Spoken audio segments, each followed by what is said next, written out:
Welcome to the Italian Wine Podcast. This episode is brought to you by Vinitaly International Academy, announcing the 24th of our Italian Wine Ambassador courses to be held in London, Austria, and Hong Kong from the 27th to the 29th of July. Are you up for the challenge of this demanding course? Do you want to be the next Italian Wine Ambassador? Learn more and apply now at vinitalyinternational.com.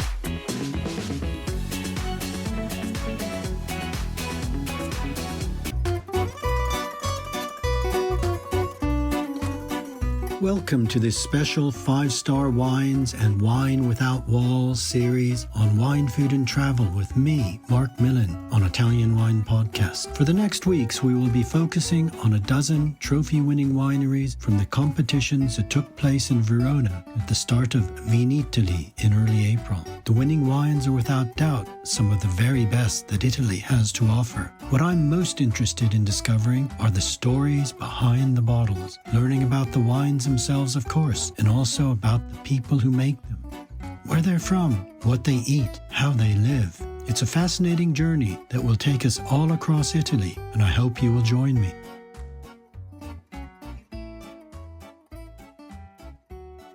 Welcome to Wine, Food and Travel with me, Marc Millon, on Italian Wine Podcast. In this special 5-star Wines and Wine Without Walls edition, I'm delighted to shine a spotlight on Cantina Toblino in Trentino Alto Adige, which has just won the Best Sweet Wine Award at the prestigious 5-star Wines competition that took place in Vinitaly in April. My guest today is Giovanni Luigi Brumat, Brand and Export Manager at Cantina Toblino, joining me from this important cooperative winery in the heart of the beautiful Valle dei Laghi. Buongiorno, Giovanni. Congratulations on this important award, and thanks for being my guest today. How are you? Good. Thank you, Marc, for this beautiful invitation. It is a pleasure to be here, and in a sunny day, it's even better. So I'm more than happy to talk briefly about our award, our prestigious award with 5-star wines, and about Cantina Toblino. Great. Well, I'm imagining that sunshine in your beautiful area. So for our listeners who may be anywhere in the world, can you give us a vivid picture describe the countryside of where you are so that we can all picture this Valle dei Laghi countryside? Of course. So Valle dei Laghi is a beautiful place located in the southern part of Trentino Alto Adige region, near Lake Garda. We are about 10 kilometers from Riva del Garda. And the valley is characterized by 8 small lakes that are very, very helpful even for viticulture, because they retain it during summer periods and slowly release it in the winter and spring periods. So they have a kind of mitigation function in the area. Another important factor is, of course, the wind that comes from Lake Garda, so a warm wind that usually blows in the afternoon, and the stronger, colder winds coming from the north that are blowing during the late night and early morning hours. So imagine this beautiful valley with the lakes, with a lot of green, with a lot of vineyards, that is surrounded by mountains, both in the east, west, and northern side. So in this area, you can do almost everything you want. You can go trekking, you can go walking, you can go biking using e-bikes, you can go climbing, you can do base jumping. In less than 1 hour, you can go skiing in the beautiful Madonna di Campiglio, for instance. You can do sailing sports in Lake Garda. So it's a really, really nice area, both for everything, for nature, for sports, for leisure, for food, and of course for wine. That's what we are here for. Wow, it sounds absolutely beautiful. So we're just north of Lago di Garda, Lake Garda, into Trentino Alto Adige, around this system of lakes. I'm just picturing the vineyards and the mountains. It really sounds quite stunning. Now, the Cantina Toblino is a cooperative winery. Can you tell us a little bit about the history of Cantina Toblino? Of course. Cantina Toblino was founded in 1960, and at the beginning, we weren't really producing wines. We were just bringing together grapes that were coming from various growers in the area. And after a few years, so I would say in 1964, 1965, we started producing the first wines, both bottled and bulk wines, especially from mature grape varieties that back then were really popular in this area. And they were both kind of local grape varieties. So there was Nosiola for the whites and Schiava for the reds. Nowadays, Nosiola is becoming popular again, we can say, but in 60 years, it has lost more than 90% of the total production in terms of vineyards and in terms of grape produced. But thanks to I would say, thanks to the awards that you are gaining with our Nosiola, both for dry whites or the sweet wine, as happened with the 5-Star Wines Award, we are trying to recover, we can say, Nosiola because it can produce stunning wines. So regarding our history, we can say that in the 1780s there was a huge development in terms of land management and viticulture here in the Valle de Laghi, with the introduction or spreading of international grape varieties, international training system like the Guyot that was substituting the traditional Pergola Trentino system to allow more, let's say, an easier work for the wine growers in the vineyards. And then in the 90s, there was another changing, we can say from a low point of view, because in 1993, the Trento DOC appellation was the first Italian appellation entirely dedicated to the traditional method, the classical method, sparkling wine production in Italy. So that was another turning point that for Cantina Toblino, for the old Trentino, because from that point, the growers started to plant more and more Chardonnay for the production of sparkling wines. And then in near year 2000, there was another changing for Cantina Toblino, because we aren't just a cooperative company right now. We also have an Azienda Agricola of 38 hectares, from which we started the conversion to organic production and sustainable production. That, of course, over the years became popular in the area, and even more right now, a third, I would say, of our wine growers already use organic practices. So right now we can count on more than 600 wine growers that cultivate around 900 hectares of vineyards, including, of course, the 38 hectares of our Azienda Agricola. And one third, so almost 300 hectares, are already certified organic or in conversion to be organic. So the organic part is one of the most important things for us. And organic for us means not only a trend in the market, but means quality, because we believe that quality not only starts in the vineyards, but starts from the choice of the best plot of land or the perfect exposure, microclimate, etc., for a certain grape variety, for a certain style of wine. Therefore, everything starts from the beginning and ends up in the glass. Another major change that happened was in 2007 when we founded also a restaurant. So right now, I would say that our restaurant became one of the first brand ambassadors of our wines and of the food and cuisine of Trentino and Valle de Laghi. Great. Well, we'll talk about the restaurant a little bit further on, but it's a really interesting story to see how this cooperative of wine growers has evolved over the decades. Italy being a very cooperative country, and indeed Italian wine is still cooperative led. And this award is a demonstration of how cooperatives, the best cooperatives, are able to create truly great wine. So it's a very important story as well.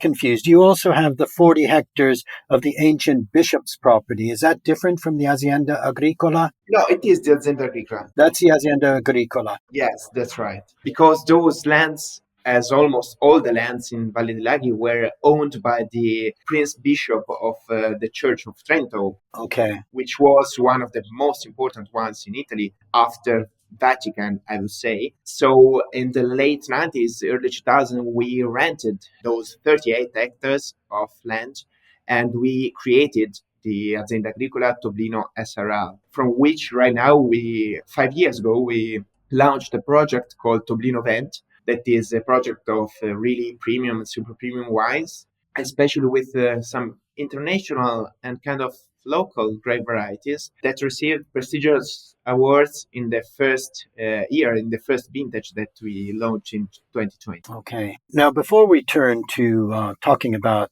this grape, you've already mentioned Nosiola, which is such an interesting grape. I just want to bring attention to something you've also mentioned, the Trento DOC, being one of the areas of real quality, classic, metodo classico, secondary fermentation in the bottle, sparkling wine. Now, Trento DOC, what does Trento DOC offer that is unique in character compared to, say, Franciacorta or Alta Langa, because these are the great sparkling wine areas of Italy, and I think they're not so well known outside of Italy, and they deserve to be much better known. Yeah, I totally agree with you. I would say that it's not a case that Trento DOC is always linked to the word, to the phrase bollicine di montagna, so mountain bubbles, because most of the Trento DOC vineyards are located, we can say, above 300 meters above sea level, but the highest sites can reach even 900 meters above sea level. That means that we are talking about mountain viticulture. And so that is something that distinguishes us from other regions that are producing traditional methods, sparkling wines in Italy or abroad. So the first thing that we might notice is, of course, the high acidity that most Trento DOC wines have. At the same time, with a really long aging potential, we can say. First, another thing that I have to mention is that most of the Trento DOC is associated with the Chardonnay grape varieties, even though, of course, there's quite a lot of Pinot Noir also, and a little part of Pinot Meunier and Pinot Blanc. But I would say the focus is, of course, the Chardonnay. The Chardonnay is nowadays the second most planted grape variety in Trentino after Pinot Grigio, but for a really long time was the first one. So it means that Chardonnay for us is important both for the production of Trento DOC and excellent still white wines.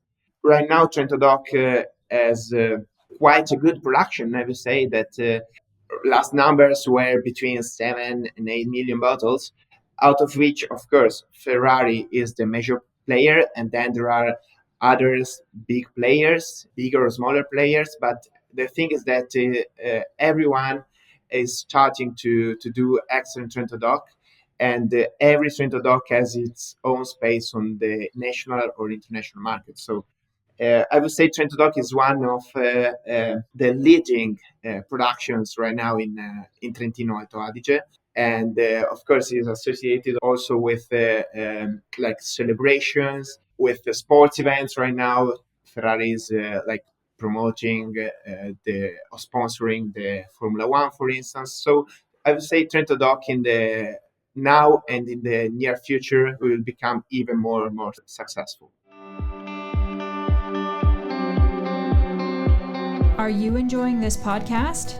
Don't forget to visit our YouTube channel, Mama Jumbo Shrimp, for fascinating videos covering Stevie Kim and her travels across Italy and beyond, meeting winemakers, eating local foods, and taking in the scenery.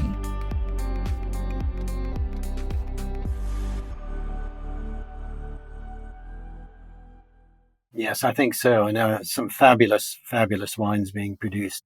Some of the ones you've mentioned, and I look forward to trying the Cantina Toblino Trento DOC as well. But let's turn our attention now to this award-winning wine and to the grape that is used to produce it. Your award was for the Vino Santo Puro 2000, the 2000 vintage. But let's first talk about Nosiola. You mentioned it. You mentioned that it was once much more extensively grown in this area just north of Lago di Garda. What does Nosiola have that makes it so well adapted not only to this fabulous sweet wine, but also to the dry, still wines? First of all, right now, Nosiola has around, we can say, 55 hectares of vineyards. That means a really, really tiny production, 0.2% of the total vineyard area in Trentino, just to have an idea of what we are talking about. But thanks to all the characteristics of the nosiola, so the high acidity, the quite high alcohol potential, the layered wines that you can produce with a full maturation of the grapes. So it has all the characteristics that can make a really great wine, both for dry wines and sweet wines. The thing is that there are other grapes that right now are more popular on the market. So even our members, our wine growers, are usually paid more for other grape varieties, especially, for instance, the Chardonnay or aromatic grape varieties like a Gewürztraminer. So what we decided to do in the last couple of years is to bring the level of payment, so the price of the Nozola grapes, almost at the same level of the Chardonnay for the sparkling wine production. Therefore, our wine growers are more than keen on keep on we can say planting or replanting Nosiola in their vineyards, because uh, out of 55 of the 55 hectares existing of Nosiola, more almost 60% of that are owned by our wine growers. So we have the honor of bringing this tradition, this grape variety, into the future. Okay. And that's a really good way to encourage that. Since you have that high proportion and amongst your members, you can keep this great variety alive. Otherwise, it was at risk of even being extinct. That's totally right. And, Nosiola, we are trying our best to make those Nosiola known worldwide, we can say, even though it's a tiny production. If you think about it, at Cantina Toblino, we are producing, I would say, two really great wines. One of them is the Vino Santo that comes to the market after, let's say, 15 or 16 years of aging.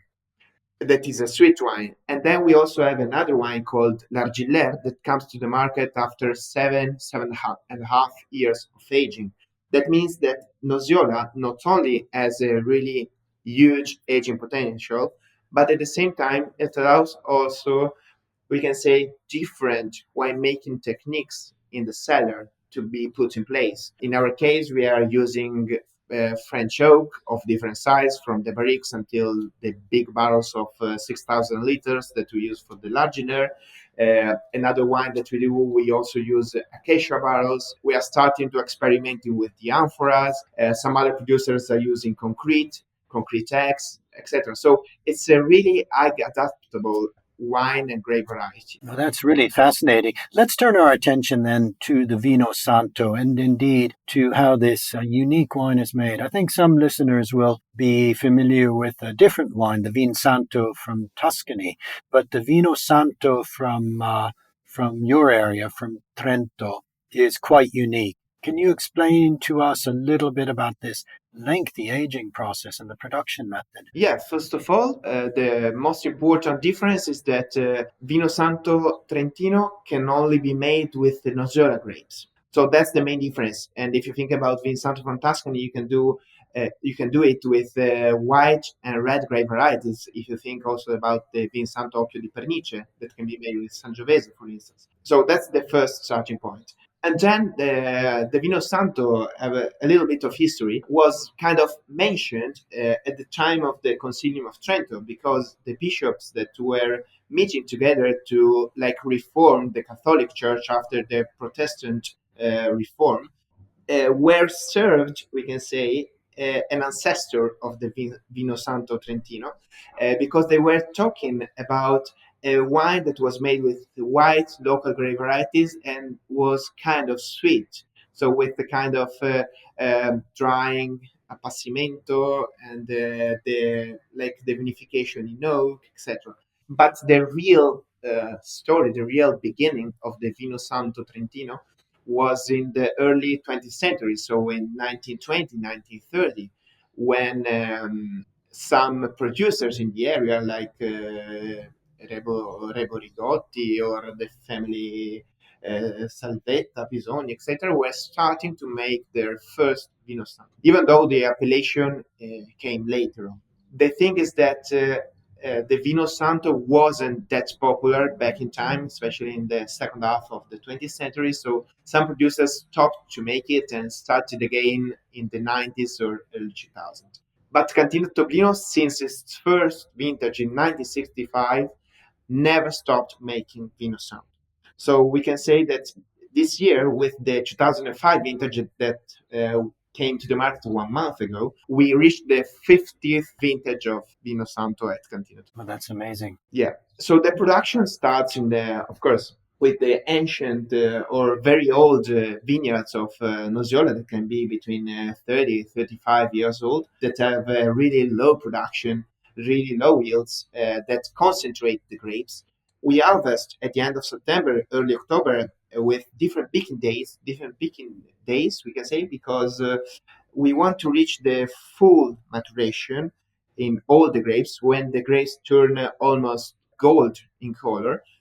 And then the drying process starts. We select the grapes, every single grape manually, and we place it in some gratings called arele, where the drying process starts and can last for almost 6 months until the Holy Week, until the end of March or early April days. That's an incredibly long period of appassimento. Actually, it's the longest one that is in the wine market, in the wine sector. And after that, we press the grapes with a vertical press, where you can do up to 5 cycles of pressing on the same grapes, and we start the fermentation. The yield of the grape must is 20-25%, and so the fermentation takes quite a long time, because we have more than 400 grams of residual sugar at the beginning, and it stops naturally when we reach 160, 170 grams and 13-40% in all.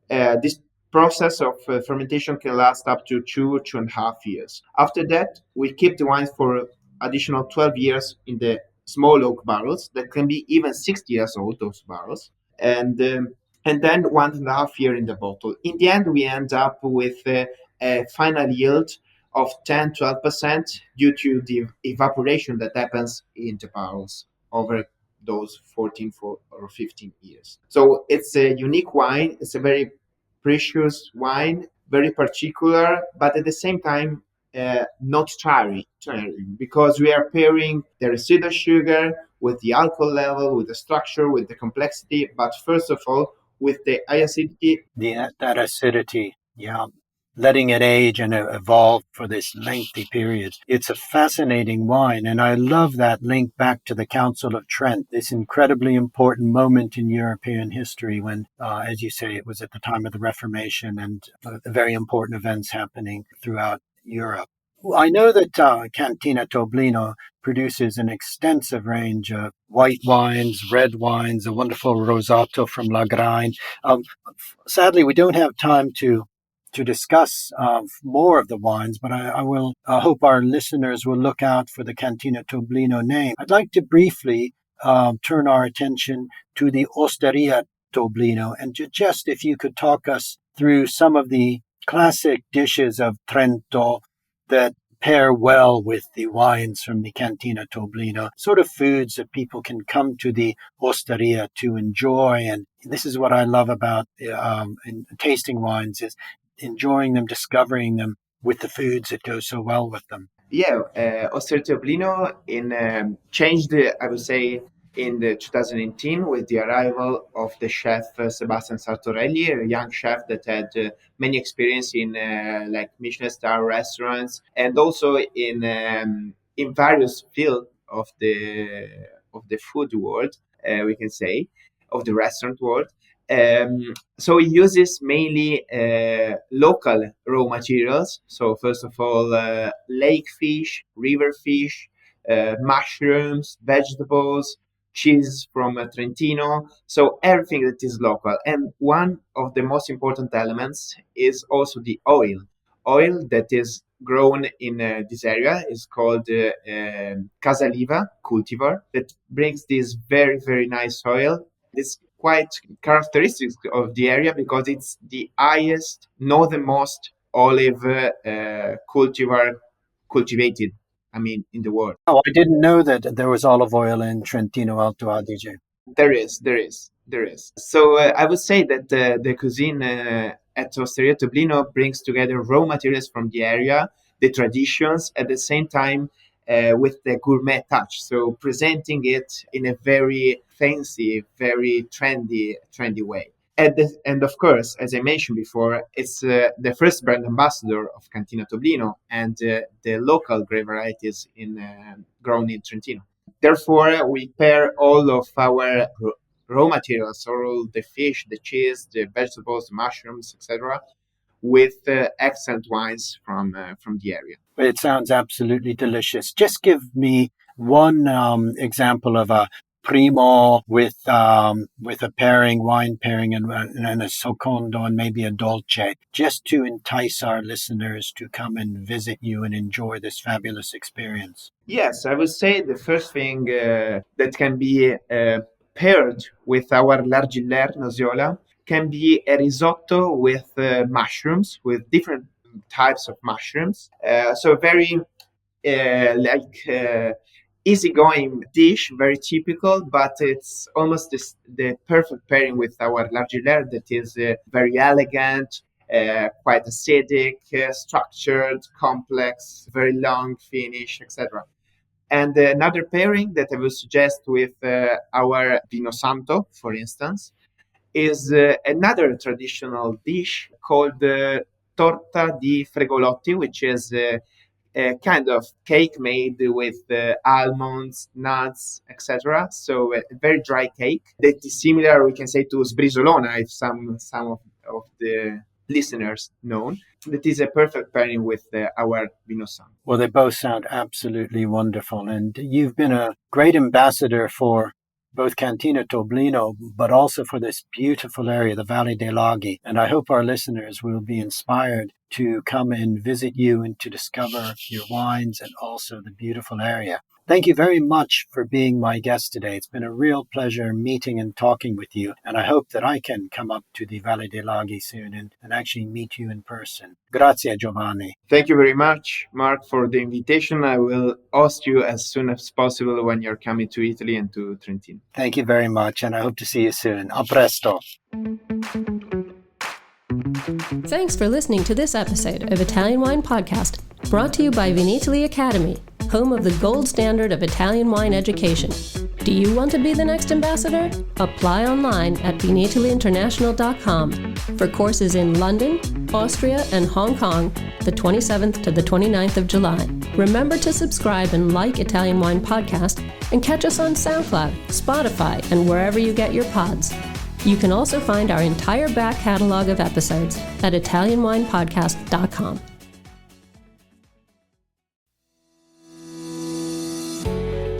Hi guys, I'm Joy Livingston and I am the producer of the Italian Wine Podcast. Thank you for listening. We are the only wine podcast that has been doing a daily show since the pandemic began. This is a labor of love and we are committed to bringing you free content every day. Of course, this takes time and effort, not to mention the cost of equipment, production, and editing. We would be grateful for your donations, suggestions, requests, and ideas. For more information on how to get in touch, go to ItalianWinePodcast.com.